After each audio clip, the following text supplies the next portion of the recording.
राम के मंदिर के चढ़ाव में चोरी हो रही है, चोरी हो रही है, चोरी हो रही है। सर खत्म कर रहा हूँ सर, खत्म केरला। संजय जी, सर मैं दिस इज नॉट ऑन, मेरा टाइम जा रहा है सर।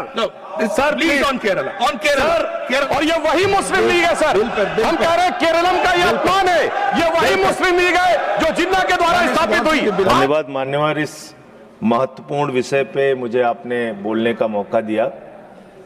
मान्यवर, देश में भाषा का सम्मान, वस्त्र का सम्मान, जातियों का सम्मान, धर्मों का सम्मान, राज्यों का सम्मान होना ही चाहिए, क्योंकि भारत के बारे में यह कहा गया, हमारी पूरी दुनिया में जो विशेषता बताई गई वो कहा गया विविधता में एकता भारत की विशेषता। हमारी विशेषता है कि हम अलग अलग धर्म, अलग अलग जाति, अलग अलग भाषा के लोग एक साथ हिंदुस्तान में रहते हैं। तो सबसे पहले तो मैं आम आदमी पार्टी की ओर से बधाई देना चाहता हूं केरल के लोगों को कि आज उनकी भावनाओं को ध्यान में रखते हुए केरल राज्य का नाम केरलम किया जा रहा है। उनको ढेर सारी बधाई देना चाहता हूं। मान्यवर, यहां पर शंकराचार्य जी का भी जिक्र हुआ। शंकराचार्य जी के बारे में आपके मन में कितना सम्मान है? उत्तर प्रदेश में अवमुक्तेश्वरानंद जी पे झूठा पॉक्सो का मुकदमा लिखा। This is going out of the topic. Sir, I cannot allow. Sir, Shankaracharya ji का जिक्र हुआ। This is not on Kerala. Sanjay ji, this is not on Kerala. मेरा टाइम जा रहा है sir. No, sir, please on Kerala. On Kerala. Kerala पे. Sir UP, Kerala. Keralam आपने नाम रखा, बहुत अच्छी बात है, please. लेकिन केरल के लोगों की पीड़ा के साथ भी आप खड़े हुइए, वहां के विकास के साथ, वहां की शिक्षा के साथ, वहां की स्वास्थ्य की व्यवस्था के साथ केंद्र सरकार की जितनी अधिक से अधिक मदद हो सकती है उस राज्य को पहुंचाने का काम कीजिए मान्यवर। लेकिन मुझे बहुत अफसोस के साथ कहना पड़ रहा है, जब वहां बाढ़ आती है, जब वहां लैंडस्लाइड होता है, जब वहां राष्ट्रीय आपदा होती है, केंद्र की सरकार दोनों हाथ पीछे खींच लेती है और राज्य की कोई मदद नहीं करती।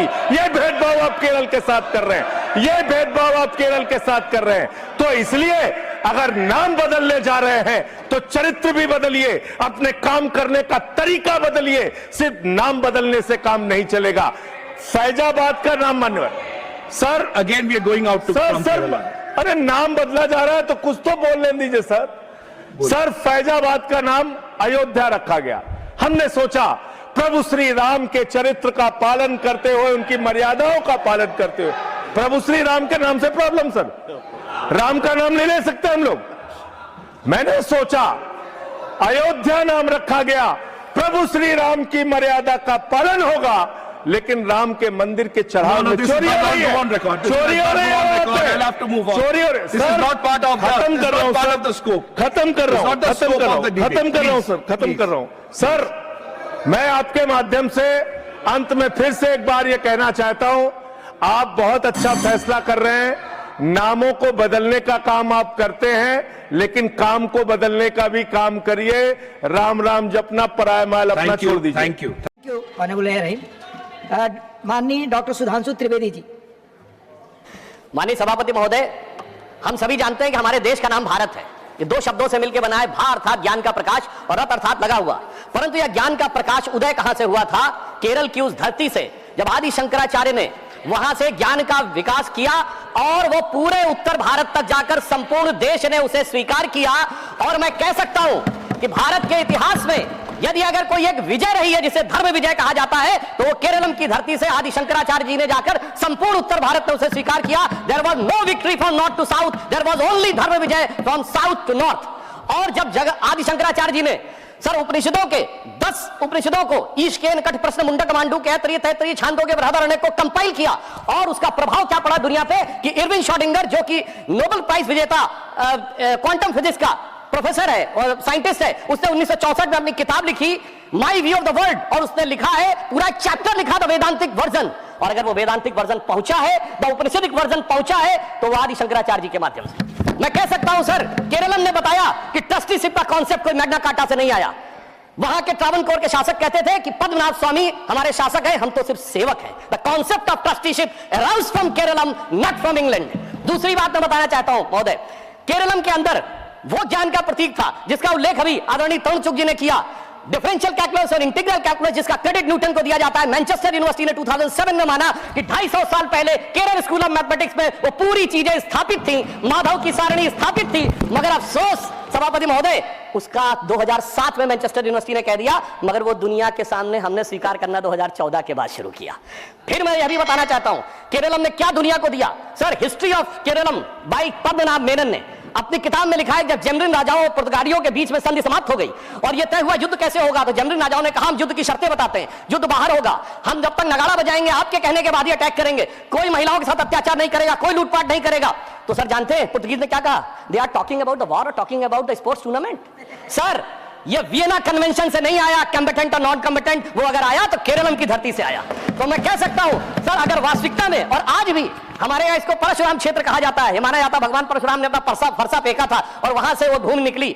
जब कभी भी जियोलॉजिकल डाटा आएगा और उस दिन ये बात प्रकाश में आएगी कि केरलम किस दिन समुद्र से बाहर निकला था, उस दिन समझ में आएगा कितने हजार और कितने लाख साल पुरानी हमारी सभ्यता है। और आज मैं कह सकता हूं पूरे देश को कैसे जोड़ते हैं। प्रधानमंत्री मोदी जी ने केदारनाथ में आदि शंकराचार्य जी की समाधि बनवाई है, यानी वो केरलम की धरती से है और हिमालय में स्थापित है। इस प्रकार से यह देश जुड़ता है जिसका संदेश केरलम ने हमको दिया है। और मैं यह भी बताना चाहता हूं सर, माधव सारणी में जिस प्रकार की मैथमेटिक्स का वर्णन है, वो मैथमेटिक्स यूरोप ने शताब्दियों के बाद प्राप्त की।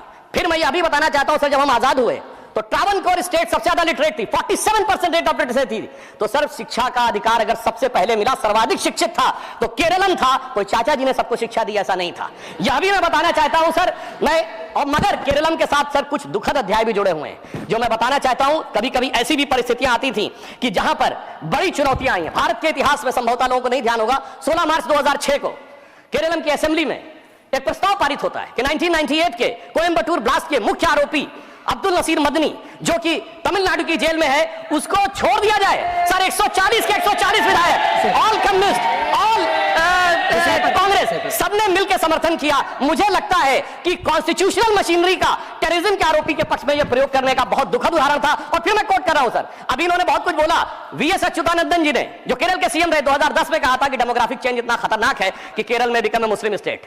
और सर, इस समय मुस्लिम लीग के 4 मिनिस्टर हैं केरल में, और ये वही मुस्लिम लीग है सर। हम कह रहे हैं केरलम का ये अपमान है, ये वही मुस्लिम लीग है जो जिन्ना के द्वारा स्थापित हुई। आज की इंडियन यूनियन मुस्लिम लीग के संस्थापक पीके पोकर साहब बहादुर और मोहम्मद इस्माइल जिन्ना की मुस्लिम लीग के मद्रास प्रेसिडेंसी के लीडर थे। इसलिए मैं सर अंत में यह कहना चाहता हूं, प्रधानमंत्री जी ने जिसका उल्लेख अभी हमारे तरुण चुग जी ने किया, इसी 11 मार्च को केरल में इंफ्रास्ट्रक्चर के लिए 11,000 करोड़ रुपए दिए। और अंत में मैं कहना चाहूंगा सर, केरल स्टोरी बहुत शानदार है। केरल की legacy, Keralam legacy is very great. Kerala story में कुछ डार्क चैप्टर है, but they do not want to hear about the real part of the Kerala story.